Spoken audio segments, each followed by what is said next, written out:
Oi, gente! Hoje eu vou conversar com uma pessoa muito importante para política e mulheres na América Latina.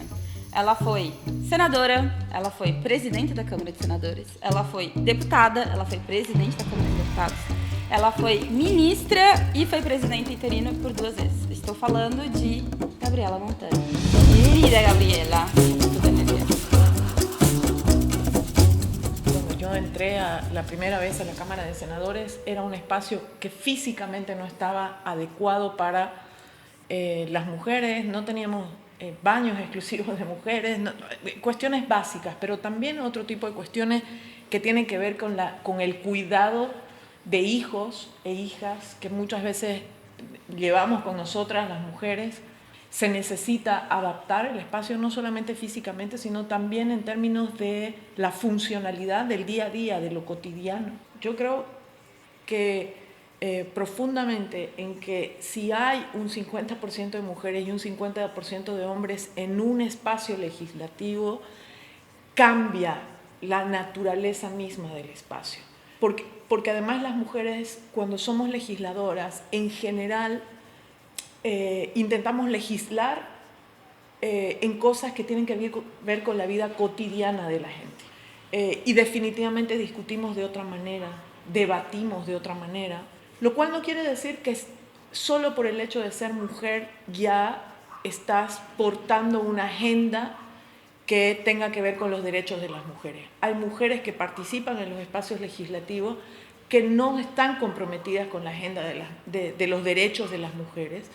Y esto es bien importante. No cualquier mujer en un legislativo representa los intereses del resto de las mujeres que están en la sociedad.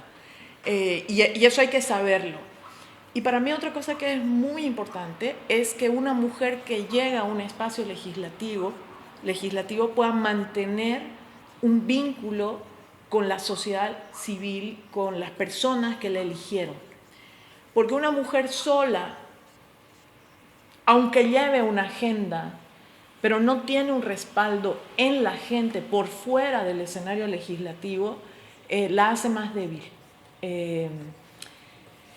Y bueno, y las alianzas que se necesitan construir entre mujeres al interior de los espacios legislativos, ¿no? Mujeres diversas, mujeres indígenas, mujeres campesinas, mujeres trabajadoras, mujeres profesionales, mujeres estudiantes, que puedan aliarse en causas comunes, en momentos importantes, es fundamental. Sin alianzas también es mucho más difícil para una mujer llevar a cabo su tarea, ¿no? Y hablando sobre tareas, usted fue una de las impulsoras por varias cosas muy importantes en el Congreso, pero incluso por alargamiento de los presupuestos legales por el fin del embarazo, por el interrumpimiento de embarazo y la ley de identidad de género. Entonces quería que hablase un poquito sobre esto, porque acá en Brasil tenemos también una misión que es comprender cómo las leyes por las mujeres están en otros países, cómo podemos nos inspirar con esto y luchar por esto acá también. Esos 2 proyectos de ley para mí son ejemplo de una cosa muy importante que yo he aprendido. Tiene que combinarse siempre la acción política dentro del Estado y dentro del Congreso y la acción política fuera del Congreso y fuera del Estado, en la calle, en los barrios, en las comunidades. Porque si no hay esta relación, es mucho más difícil avanzar en estos temas que son generalmente temas que generan polarizaciones muy grandes. Sí. Y entonces si no hay una sociedad civil movilizada, exigiendo que sus mujeres parlamentarias empujen esa agenda, es muy difícil hacerlo por separado. Por ejemplo, te doy un ejemplo, en Bolivia para aprobar la ley integral contra la violencia hacia las mujeres, tuvimos que marchar mujeres parlamentarias junto con mujeres de sociedad civil. Las 2 presidentas en ese momento de la Cámara de Diputados y de la Cámara de Senadores éramos mujeres, ambas marchamos con la sociedad civil para que sea aprobada esa ley. Y en la ley de identidad de género, una cosa que para mí también fue muy importante es no creer que todas las personas hablamos el mismo idioma cuando hablamos de estos temas. hay una enorme cantidad de desinformación en la sociedad. La población no necesariamente sabe, la población en general, no necesariamente sabe qué es una persona transexual, qué significa, cómo vive su vida, qué es una persona homosexual y cómo vive su vida. Yo ahí descubrí que hay un montón de información sobre las diversidades sexuales que no necesariamente llega a todas las personas y que necesitamos a veces empezar por cuestiones muy básicas, inclusive al interior de los propios congresos. Muchas veces los asambleístas, los diputados, las diputadas no conocen esas realidades y por lo tanto, por su desconocimiento, prefieren mantenerse al margen de tomar decisiones que les parecen muy delicadas a veces. Y cuando entras a hablar de los temas desde lo más básico hasta lo más complejo, la gente abre mucho más el espacio. Y por supuesto ahí creo que también es importante poner en el centro que es un derecho, que son derechos. Quiero hablar un poquito sobre tu otra experiencia también en gestión, que fue como ministra, o sea, más ejecutiva y una frente ministerial que es como clave, que es la salud. Entonces, que puede compartir con nosotros un poco sobre esto, sobre cómo fue de estar en un papel ejecutivo, que es diferente al legislativo. Bueno, la legislación boliviana ha permitido que haya una paridad en los órganos legislativos en todos los niveles, porque es obligatorio en Bolivia que las listas de candidaturas tengan 50% de hombres y 50% de mujeres, tanto en las candidaturas plurinominales que vienen lista como las uninominales. En ambos casos se tiene que cumplir el 50%, y esa paridad ha permitido que tanto en la Cámara de Diputados como en la Cámara de Senadores las mujeres tengamos muy cerca del 50% y en algunos momentos hemos pasado el 50%. Vale. En cambio, en los órganos ejecutivos todavía no hay una legislación que obligue a esto. A pesar de que han habido muchos avances en Bolivia, hemos tenido momentos donde el gabinete del presidente Evo Morales, por ejemplo, ha tenido 50% de hombres y 50% de mujeres. No ha sido algo que se ha sostenido en el tiempo. Vale. Pero para mí, haber tenido la experiencia previa en el legislativo y luego pasar al ejecutivo fue muy importante, porque el legislativo me enseñó a convivir con el opositor todos los días, con la opositora todos los días, a discutir las ideas en la misma cancha, convivir diariamente. El órgano ejecutivo tiene otras características. En el órgano ejecutivo, quien está en gobierno está no tan cerca de su opositor conviviendo todos los días, sí en los medios de comunicación o en la televisión o en la radio, pero no lo ves, no vives con esa persona, no te tomas un café todos los días. Sí. Y también el órgano ejecutivo es un órgano más con un mando vertical, ¿no?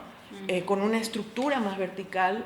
El ámbito legislativo es un ámbito de relacionamiento más horizontal. El presidente o la presidenta de una cámara no es el presidente del Estado. Sí. Y además son cargos momentáneos que generalmente van rotando en casi todos nuestros países. No te quedas ahí los 5 años. Sí, claro. Y la negociación y el diálogo no es solamente con el opositor o con la opositora, sino con tu propia bancada también, de tu mismo partido. En ambos mundos es importante que estemos las mujeres, pero son mundos bien diferentes en el día a día, ¿no? ¿Cómo crees que estamos viviendo la política ahora y cuáles son los papeles que las mujeres pueden tener en las próximas, no solamente las próximas elecciones, pero en todo el contexto político que estamos? Bueno, se habla mucho de esta primera ola del progresismo y de la izquierda latinoamericana y esta segunda ola de la izquierda y el progresismo latinoamericano. Han habido muchos mecanismos a través de los cuales la derecha ha logrado volver al poder, a veces intercalándose con la izquierda, como ha sucedido en Brasil o como ha sucedido en Argentina, y otros casos en los que ha necesitado usar la fuerza para poder recuperar el poder. Es el caso de Bolivia, Es el caso de Honduras, que aunque haya pasado mucho más tiempo, también fue un golpe de Estado. Es el caso de Perú ahora, en el que Pedro Castillo está en la cárcel. Y ha retomado por la fuerza la derecha el poder. No lo ha tomado por voluntad del pueblo peruano. Hoy estamos en un momento muy clave en Ecuador, entre la primera y la segunda vuelta. México y Colombia son dos ejemplos en los cuales no estamos viviendo una segunda ola estrictamente, sino es la primera ola para ellos. Ellos están en una fase de sus procesos con mucha energía, con mucha creatividad, viviendo esa primera ola con toda la fuerza, además de respaldo de su población, etcétera, etcétera. Y yo creo que ahí hay esas diferencias en el tempo político, pero hay algunas coincidencias. Y para mí es clave que entendamos que si los países que estamos en una segunda ola progresista, si permitimos que se conviertan solamente en segundas olas que mantengan una buena administración del Estado y nada más, o que logren salir más o menos bien parados de la crisis post-COVID o la crisis económica por la inflación que se ha dado en todo el mundo, etcétera, etcétera, y que simplemente seamos buenos administradores, estamos equivocando el camino. O sea, creo que esta segunda ola progresista tiene la gran obligación de retomar las banderas de transformación en términos de nuevos paradigmas. Si nos quedamos solamente en tratar de ser buenos administradores del Estado, probablemente la gente va a desilusionarse y la gente probablemente una parte de la gente pueda volver a votar por la derecha. Esa segunda ola sea una ola mucho más chata, mucho más plana. Y entonces abriremos las puertas a una derecha que ha aprendido en el continente también a movilizarse en las calles. Dale. Las calles ya no son exclusivas del sector de los trabajadores ni de la izquierda. Las calles, la derecha ha aprendido a tomar las calles también. Gobernar hoy desde la izquierda no puede ser solamente hacerlo desde la asamblea, los congresos o el órgano ejecutivo. Tiene que ser decisión en el gobierno, acompañamiento en las organizaciones sociales y en la calle. Si no hay ambas de ida y vuelta, tampoco puede funcionar. No estoy hablando de una fórmula única para todos nuestros países, sí, pero sí de romper los desequilibrios entre los más ricos y los más pobres. Y hay cuestiones que ni siquiera son revolucionarias, son justas simplemente. Sí. Una de ellas es que se paguen más impuestos, que paguen más impuestos los más ricos, en un momento en el que han ganado muchísimo dinero a partir de la crisis en salud y la crisis económica que hemos vivido por el COVID. Entonces, hay cosas que ni siquiera requieren de una revolución, simplemente de hacer las cosas justas desde el Estado, acompañados con la gente. Vale, muchas gracias. Mucho gusto tenerte acá. Muchas gracias por el tiempo y que vuelva pronto. Vale. Muchas gracias a ustedes.